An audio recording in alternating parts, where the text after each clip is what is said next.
तो हेलो मेरे प्यारे दोस्तों, मैं अजीत सर स्वागत करता हूं आप लोग के इस प्यारे से चैनल LW में। फिर से आज क्लास 10th का एक मोस्ट इम्पोर्टेंट टॉपिक को लाए हैं जो अध्याय 1 से आएगा। ठीक है, और हम लोग क्या करेंगे, सब पहले आएगा केमिस्ट्री, उसके बाद बायोलॉजी, उसके बाद फिजिक्स। सबके टॉपिक को अच्छे से क्लियर किया जाएगा। हिंदी मीडियम वाले बच्चे समझे, पहले हम लोग रसायन विज्ञान पढ़ेंगे, उसके बाद हमें जीव विज्ञान पढ़ना है, उसके बाद हम लोग को भौतिक विज्ञान पढ़ना है। सबको पारी लाइन से बारी बारी से पढ़ा जाएगा।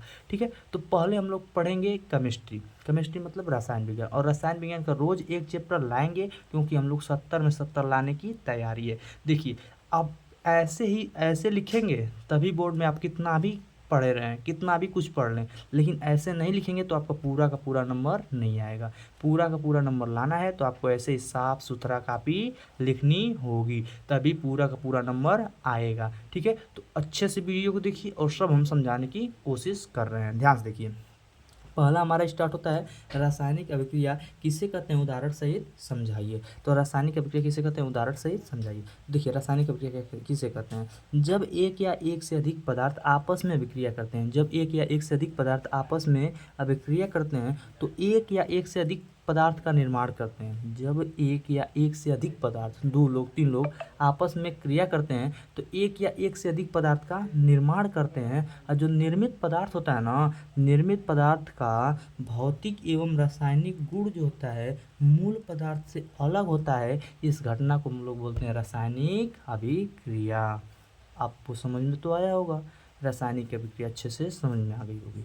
देखिए, इसका एग्जाम्पल हम लोग देखते हैं, तो उदाहरण देखिए, सोडियम धातु जो होता है, सोडियम धातु ऐसे सिंपल नमक की जैसा होता है। ठीक है, उसका ठोस होता है। ठीक है, सोडियम को आप अगर जलाएंगे, सोडियम का अलग गुण होता है, और उसको जब जला देंगे ना तो सोडियम धातु को वायु में जलाने पर सोडियम ऑक्साइड का सफ़ेद चूर्ण प्राप्त होता है। और जो सफ़ेद चूर्ण प्राप्त होता है ना सोडियम ऑक्साइड का, वो सोडियम धातु से बिल्कुल अलग होता है। ठीक है, तो यहाँ पे हुआ ना, 2 पदार्थों को मिलाए और जो यहाँ पे बन रहा है उसका भौतिक एवं रासायनिक गुण इससे अलग है ना, तो हम लोग कह सकते हैं कि इसका जो निर्मित पदार्थ है उसका भौतिक एवं रासायनिक गुण इससे अलग है। यानी कि यहाँ पे क्या हो रही है, रासायनिक अभिक्रिया हो रही है। आपको अच्छे से समझ में आई होगी। अब देखिए ध्यान से, इस एरो को देख रहे हैं, तीर को, तीर के बाद वाले को, दाहिने साइड को क्या बोलते हैं, उत्पाद, और तीर के बाएं साइड को बोलते हैं अभिकारक। ठीक है, अब देखिए, सोडियम और ऑक्सीजन दोनों को मिलाएंगे तो सोडियम ऑक्साइड बनेगा। सोडियम ऑक्साइड को लिखने का ट्रिक क्या है, सोडियम का संयोजकता यहाँ पे और इसका संयोजकता यहाँ पे, दोनों के संयोजकताओं को आप लिख लीजिए। तो सोडियम का संयोजकता 2 होता है, सोडियम करें, ऑक्सीजन का संयोजकता 2 होता है, सोडियम का संयोजकता 1 होता है। तो दोनों अपनी जगह पर चला जाएगा, सोडियम का इसके पास, ऑक्सीजन का इसके पास, बन जाएगा। अब इसको बैलेंस करने की टाइम आ गई, तो सोडियम इधर कितना दिखाई दे रहा है, 1, इधर सोडियम 2। चलिए ऑक्सीजन से स्टार्ट करिए। ऑक्सीजन इधर 2 दिखाई दे रहा है, ऑक्सीजन इधर 1 दिखाई दे रहा है। 2 से गुणा करेंगे तो ऑक्सीजन 2 हो जाएगा, और इधर ऑक्सीजन 2। ऑक्सीजन की बात क्लियर हो गई। इसके जस्ट बाद आता है हम लोगों का सोडियम। सोडियम इधर अब 2 से गुणा जब किए हैं तो सोडियम इस समय 4 को हो गया है, और इधर सोडियम कितना था, 1 था, तो 4 से गुणा करेंगे तो सोडियम भी क्लियर हो जाएगा। उम्मीद करता हूँ ये टॉपिक आपको अच्छे से क्लियर हुआ होगा। आप लोग स्क्रीनशॉट इसका ले लीजिए, अच्छे से स्क्रीनशॉट ले लीजिए इतना। ठीक है, स्क्रीनशॉट ले लीजिए, अच्छे से स्क्रीनशॉट ले लीजिए। ठीक है, हम लोग अगले टॉपिक पे देखिए। हमारा अगला टॉपिक स्टार्ट होता हुआ संकलन अभिक्रिया किसे कहते हैं। यह जो चैप्टर 1 है ना, इसमें से मोस्ट इम्पोर्टेंट टॉपिक को लाए, इसके अलावा नहीं आ सकता। ठीक है, और हर केमिस्ट्री का हर एक अध्याय को ऐसे कर लिया जाएगा तो पेपरवा में आएगा कहाँ से, सब टॉपिक को तो आप पढ़ ही लिए रहेंगे। और ऐसे पढ़िए, पूरा किताब पढ़ने का कोई मतलब नहीं है, पूरे बुक से क्वेश्चन नहीं आएगा। आपको जो हम टॉपिक बता के दे रहे हैं इसको आप एक बार हमारे पे विश्वास कीजिए और ऐसे कीजिए। जो 95% बच्चे नंबर लाते हैं यही लिखने का तरीका होता है। हम आपको लिखने के तरीके के साथ साथ आप लोग को पूरे बोर्ड एग्जाम तक साथ चलेंगे। मोस्ट इम्पोर्टेंट टॉपिक को आपको रटवा देंगे। रटवाने का मतलब ये है कि दिमागवा में घुसा देंगे। चलिए अब देखिए, संकलन अभिक्रिया पे आ गए। संकलन अभिक्रिया क्या होती है, संकलन अभिक्रिया का उदाहरण सहित समझाइए। तो संकलन अभिक्रिया क्या होती है, तो हम लोग जानते हैं संकलन अभिक्रिया में एक या एक से अधिक अभिकारक परस्पर मिलकर एक उत्पाद का निर्माण करते हैं। देखिए अच्छे से, संकलन अभिक्रिया में एक या एक से अधिक अभिकारक आपस में मिलकर एक उत्पाद का निर्माण करते हैं, उसे क्या बोलते हैं, संकलन अभिक्रिया बोलते हैं। चलिए इतना बात आपको समझ में आ गई होगी। यहाँ पे आपको जो दिखाई दे रहा होगा, यहाँ पे आप लोग को दिखाई दे रहा होगा, यहाँ पे क्या दिखाई दे रहा है, कार्बन, और यहाँ पे ऑक्सीजन, दोनों अभिकारक है ना। दोनों अभिकारक है और दोनों अभिकारक को मिलकर एक उत्पाद बनाया गया, एक उत्पाद बन गया, यानी यह एक अभिक्रिया क्या है, संकलन अभिक्रिया है। यह अभिकारक है और ये क्या है, उत्पाद है। संकलन अभिक्रिया आपको अच्छे से समझ में आई होगी। अब इसके बाद हम लोग पढ़ेंगे संक्षारण। संक्षारण से आप क्या समझते हैं, सुरक्षा के उपाय भी बताइए। संक्षारण क्या होता है तो अच्छे से समझिए। संक्षारण क्या होता है तो वह अभिक्रिया जिसमें, वह अभिक्रिया, संक्षारण एक प्रकार की अभिक्रिया होती है। आप लोग देखे होंगे, आप लोग लोहे की वस्तु को गांव में छोड़ देते हैं, शहरों में छोड़ देते हैं, तो देखते हैं कुछ दिन बाद उस पर जंग लग जाता है, उसी को संक्षारण बोलते हैं या संक्षरण बोलते हैं। तो वह अभिक्रिया जिसमें धातु को वायु या नमी या अन्य रसायन की उपस्थिति में, वायु नमी के अलावा अन्य बहुत अच्छी रसायन है जिसको उसके ऊपर डाल देंगे तो उनका धीरे धीरे नष्ट होना स्टार्ट हो जाता है। ठीक है, तो यहाँ पे समझिए, वह अभिक्रिया जिसमें धातु को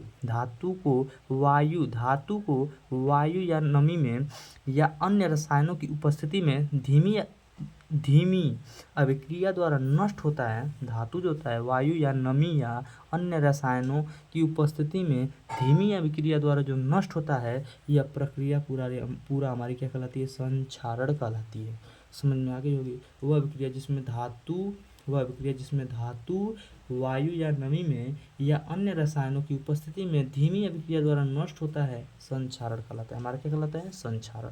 आप लोग को संक्षारण भी समझ में आ गया होगा। संक्षारण से सुरक्षा के उपाय होते हैं। संक्षारण से सुरक्षा के बहुत सारे उपाय होते हैं। पहला हमारा उपाय है, संक्षारण से सुरक्षा का पहला उपाय हमारा यसद लेपन। यसद लेपन क्या है, लोहे और इस्पात पर जस्ते की परत चढ़ा देंगे तो उसको बोला जाता है यसद लेपन।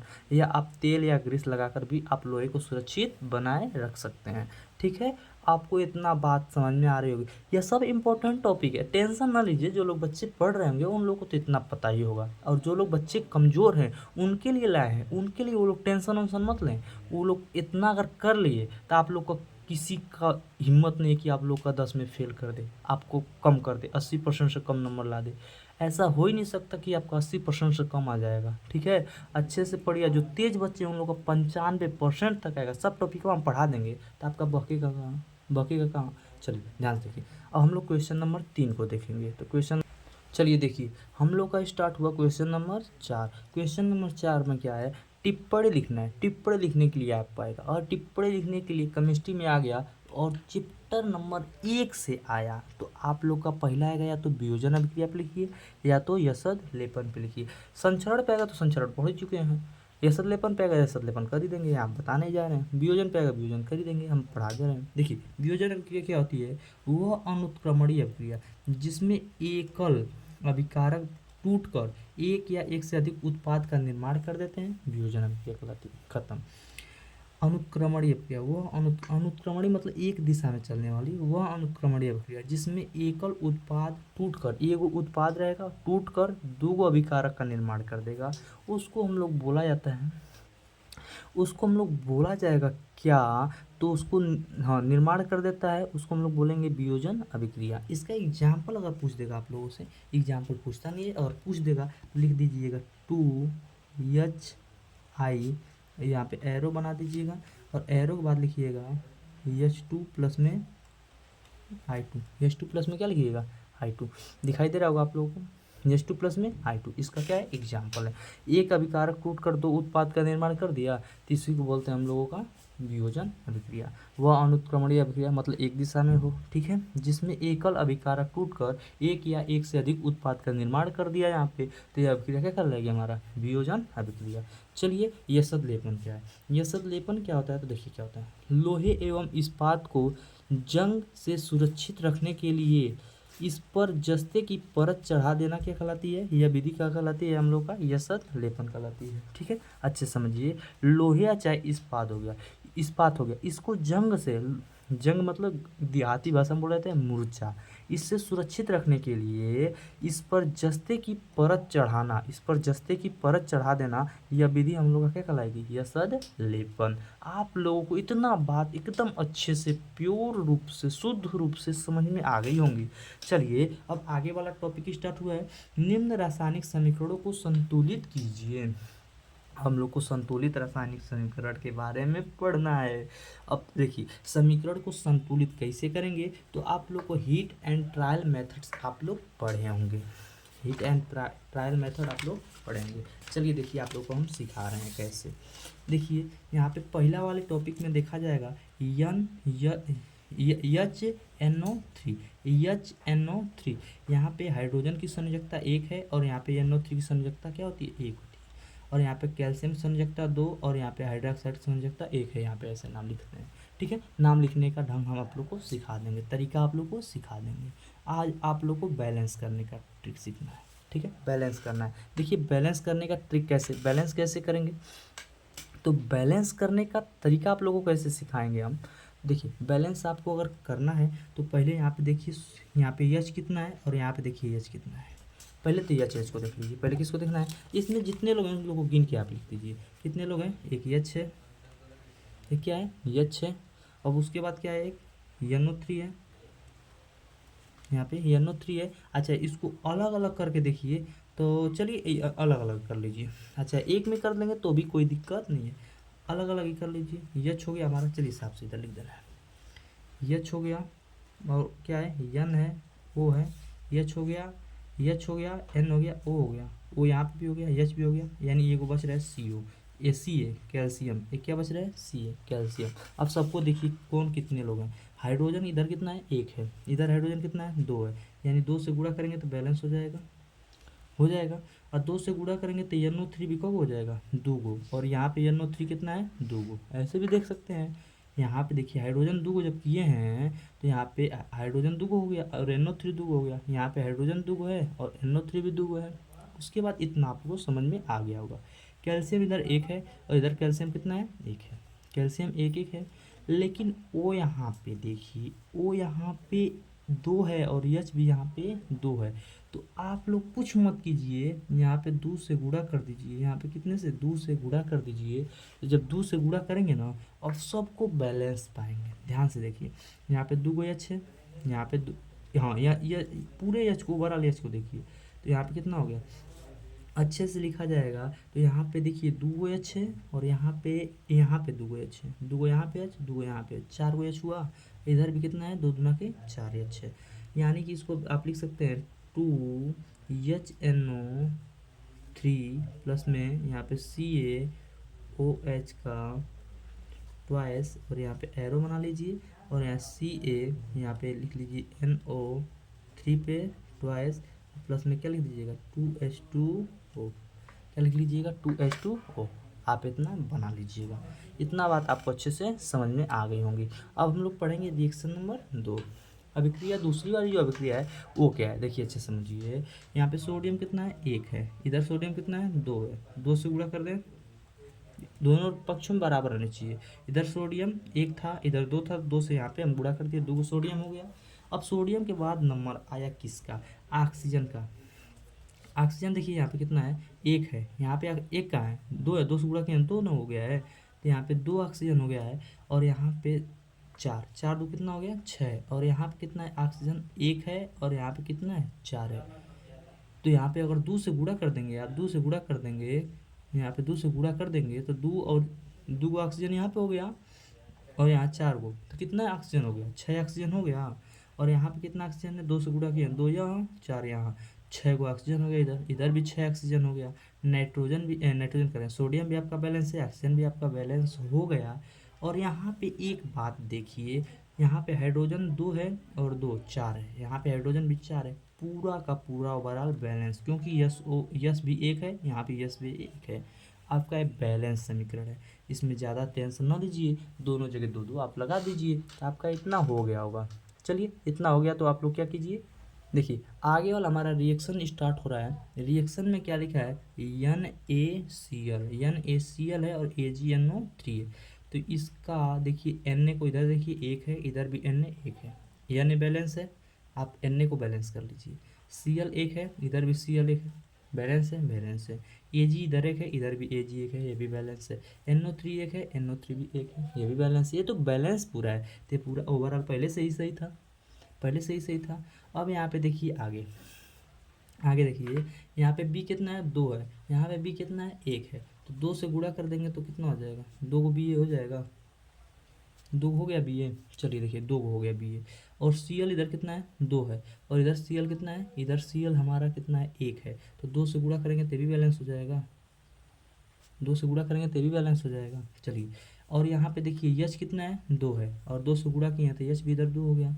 SO4 जो है, SO4 जो है इधर कितना है, इधर 1 है, और इधर SO4 कितना है, 2 है। तो यहाँ पे 2 से गुणा करना पड़ेगा, यहाँ पे क्या करना पड़ेगा, 2 से गुणा करना पड़ेगा। तो ध्यान से देखिए, यहाँ पे जब आप 2 से गुणा करेंगे तो यहाँ पे SO4 2 हो जाएगा, यहाँ पे भी SO4 2 हो गया।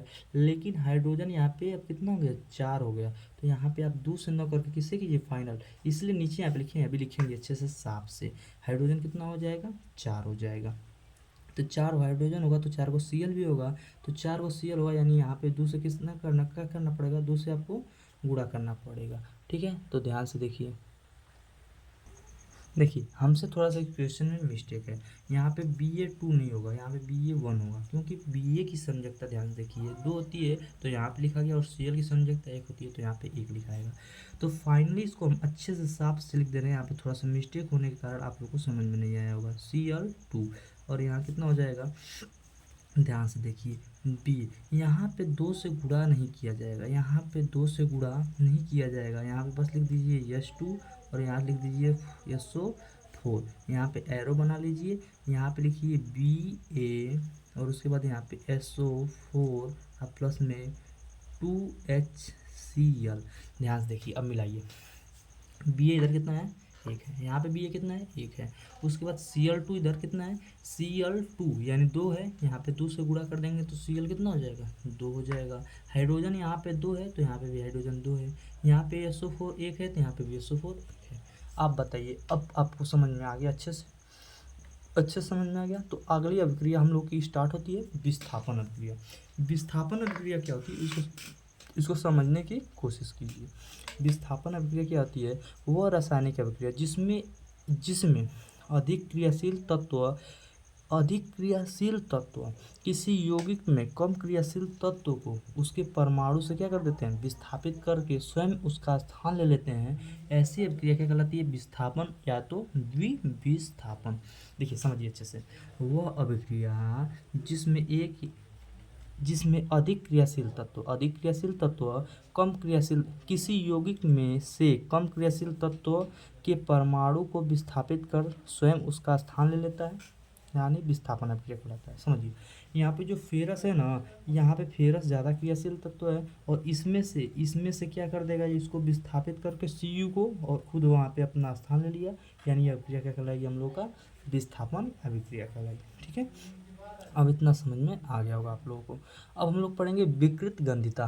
देखिए, विकृत गंधिता क्या होती है, जिसे तेलीय कुछ पदार्थ ऐसे हैं जो तेल और में छानों के बनाए जाते हैं। तेलीय खाद्य पदार्थों को जब हम लोग लंबे समय तक रखा जाता है, जब तेली पदार्थ होता है उसको आप लोग जब लंबे समय तक रख देते हैं तो उसमें उपस्थित तेल एवं वसा का क्या होता है, अपचयन होने लगता है, उसमें सड़ने गलने लगता है। और सड़ने गलने के कारण वहाँ पे क्या होता है, सड़ने गलने के कारण खाद्य पदार्थों का स्वाद क्या होता है, गंध बदल जाता है। सड़ने गलने के कारण उनका गंध क्या हो जाता है, बदल जाते हैं। और यह प्रक्रिया क्या कहलाती है, हम लोग का विकृत गंधिता कहलाती है। समझिए, तेलीय खाद्य पदार्थों को जब लंबे समय तक रखा जाता है तो उसमें उपस्थित जो तेल एवं वसा होते हैं उनका क्या हो जाता है, अपचयन होने के कारण खाद्य पदार्थों का स्वाद एवं गंध बदल जाता है। यह प्रक्रिया विकृत गंधिता कहलाती है। समझ में आया, लंबे समय तक आप जब तेलीय खाद्य पदार्थों को रखेंगे तो उसका स्वाद अपचयन के कारण छोटे छोटे कीटाणु उत्पन्न होते हैं और उनके कारण उनका स्वाद बदल जाता है, और यह पूरी प्रक्रिया क्या कहलाएगी, हम लोग का विकृत गंधिता कहलाएगी।